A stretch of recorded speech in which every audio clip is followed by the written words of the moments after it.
Assalamualaikum warahmatullahi wabarakatuh. Materi kali ini kita akan belajar desain grafis mulai dari awal ya. Dan di sini kita akan belajar step by step. Buat Anda yang mungkin masih awam atau masih belum pernah menyentuh aplikasi ini dan ingin belajar, mungkin ini adalah video yang tepat buat Anda. Pertama kali Anda harus install dulu ya aplikasi CorelDRAW seperti ini di laptop Anda atau di PC Anda. Dan untuk versinya Anda bisa pakai versi apa aja. Intinya pada aplikasi desain grafis ini sama ya, cuma yang membedakan adalah mungkin ada tambah-tambahan fitur atau layout yang sedikit berbeda, namun dalam penerapannya tetap sama. Baik, tentunya kita akan awali dulu dengan membuka aplikasi CorelDRAW yang sudah terinstall ya. Kita klik 2 kali, maka akan tampil seperti ini ya. Mungkin di Corel versi lain beda lagi. Anda tinggal mengikuti perintah aja. Silakan dibaca perintahnya di aplikasi pop-up-nya di sana ya. Klik OK. Kemudian kalau di sini kita klik File New. Nah, pertama kali kita buka maka akan tampil lembar kerja seperti ini. Ini adalah virtual dari ukuran kertas yang nanti akan kita jadikan cetak ya, di hasil desain kita. Dan di sini sudah terdapat ukurannya. Ketika kita aktif seperti ini, maka muncul menu bar di sini. Ini adalah menu bar.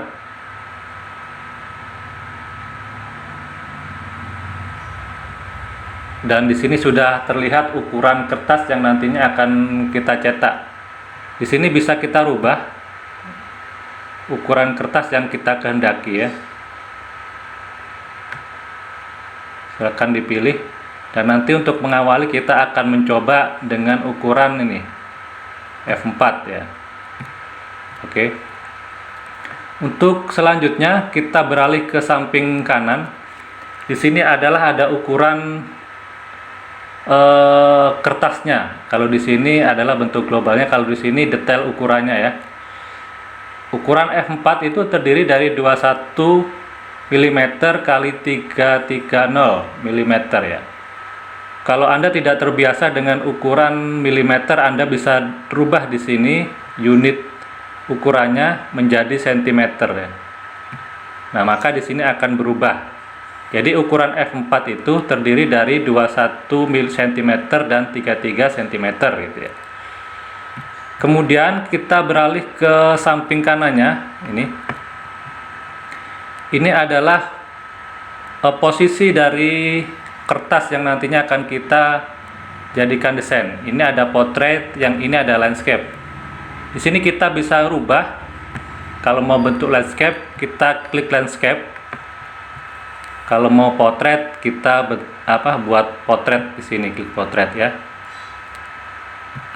Kemudian di sampingnya sini itu ada unit ukurannya ya. Baik, kita lanjutkan. Dan di atas ini sudah ada menu bar ya. Ini adalah menu-menu standar yang dipakai di aplikasi desain ya.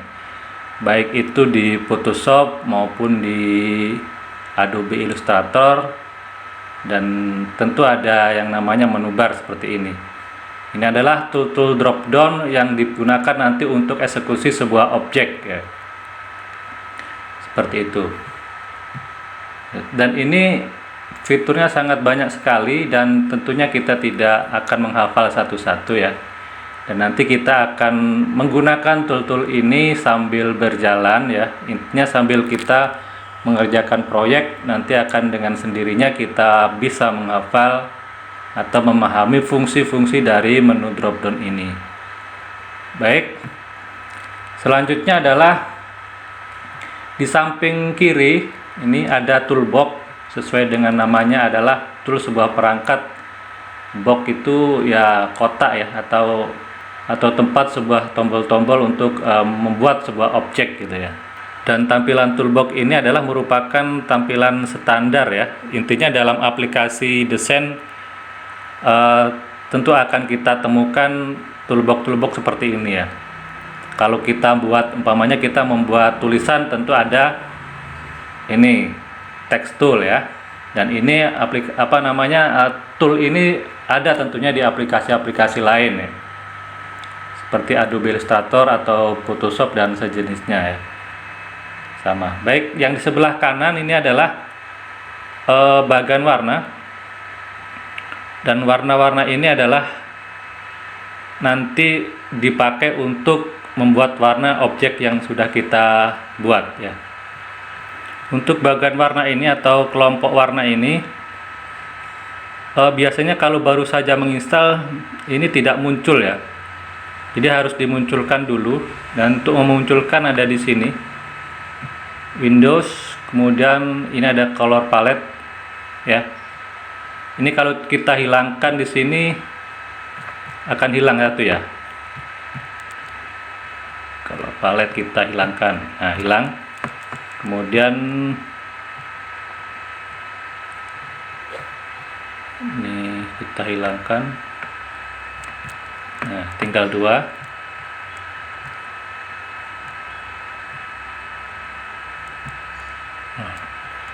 Ini akan hilang. Nah, seperti ini. Jadi kalau Anda munculkan lagi, ini kita kembali ke Windows, kemudian color palette-nya dicentang ya. Ini ada RGB palette-nya. Sini muncul. Kemudian kita munculkan lagi, ada CMYK palette-nya.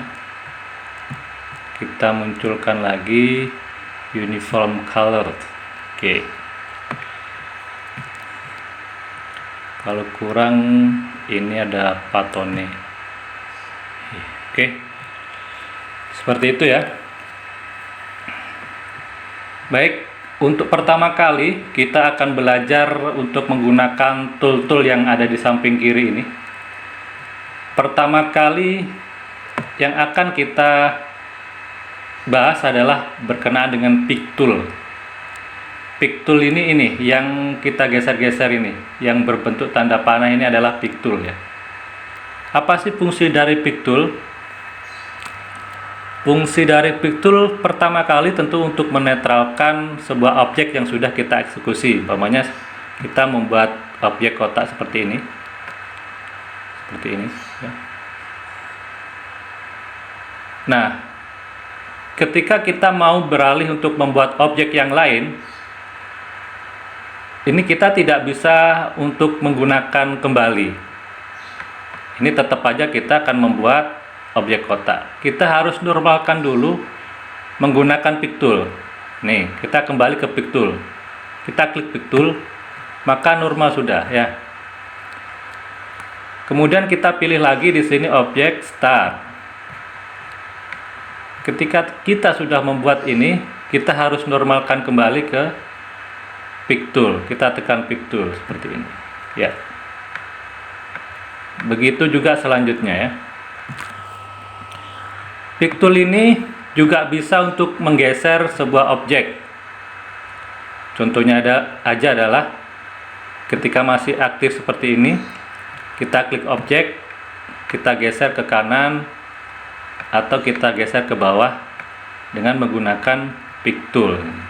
Jadi selama kursornya ini masih berbentuk tanda panah ini, kita bisa mengeksekusinya ya. Kita juga bisa mengcopy dengan pick tool seperti ini ya. Jadi kita klik objek di sini, kita klik kanan pada mouse, kemudian klik kiri pada mouse, kemudian kita geser ke kanan, kemudian klik kanan. Nah, seperti itu. Jadi itu adalah salah satu fungsi-fungsi dari pick tool ya. Hapus.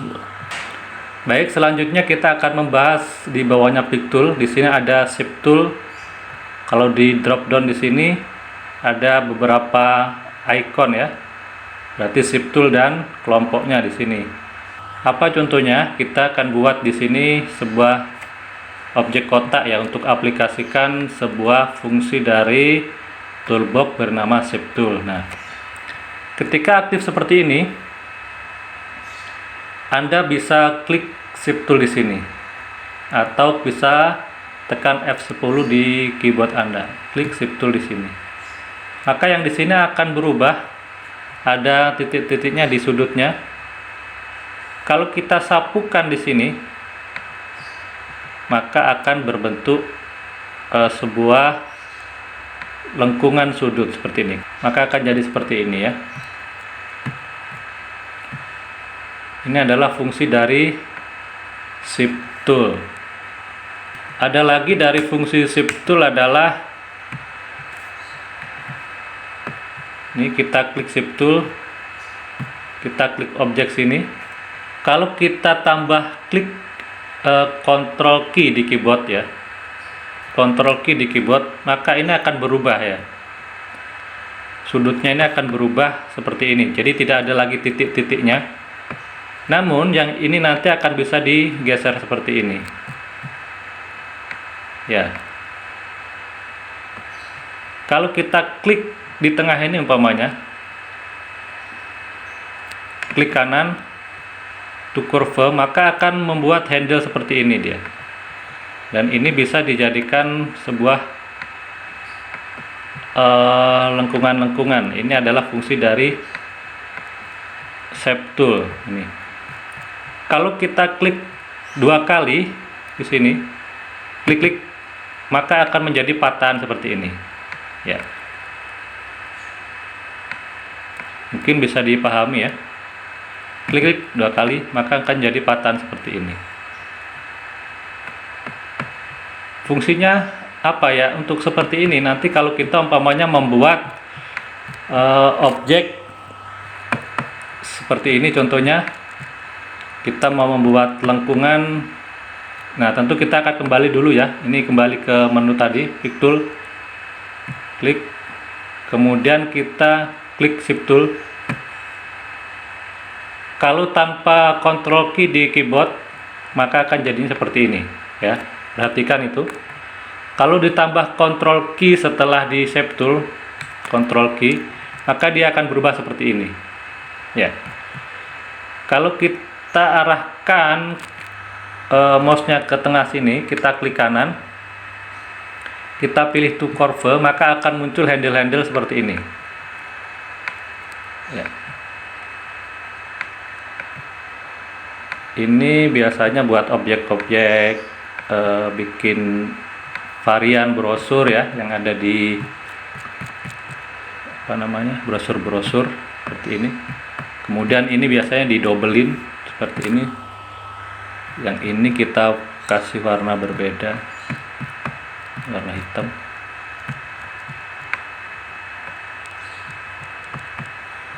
Kembali ke Shape Tool. Nah, ini akan jadi seperti ini ya. Ini adalah fungsi dari Shape Tool. Kemudian ada lagi di bawahnya. Ini menu-menu yang jarang sekali digunakan atau saya tidak pernah menggunakan menu ini.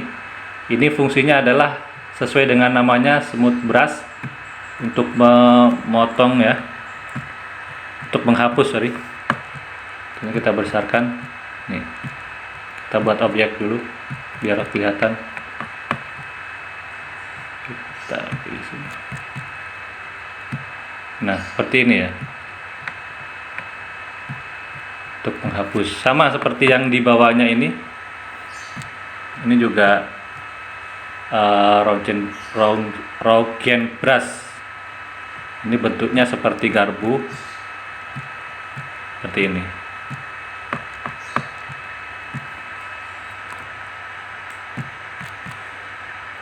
Kita kembali ke, kemudian lanjut di bawahnya. Di sini ada zoom Z. Kalau di keyboard Anda bisa tekan Z.